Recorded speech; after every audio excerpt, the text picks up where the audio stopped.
You ask Tiger to solve. This deals with linear equations with one unknown. The final result is x equals -3. Let's solve it step by step. Group all x terms on the left side of the equation. Subtract 2x from both sides.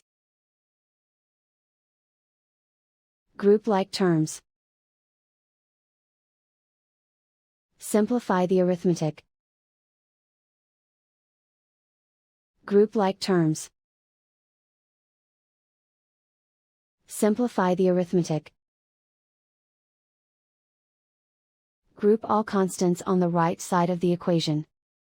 Add 3 to both sides. Simplify the arithmetic.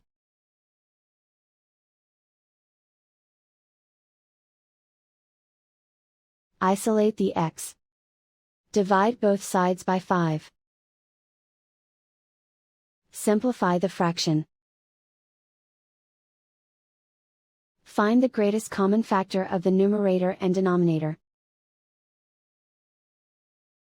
Factor out and cancel the greatest common factor.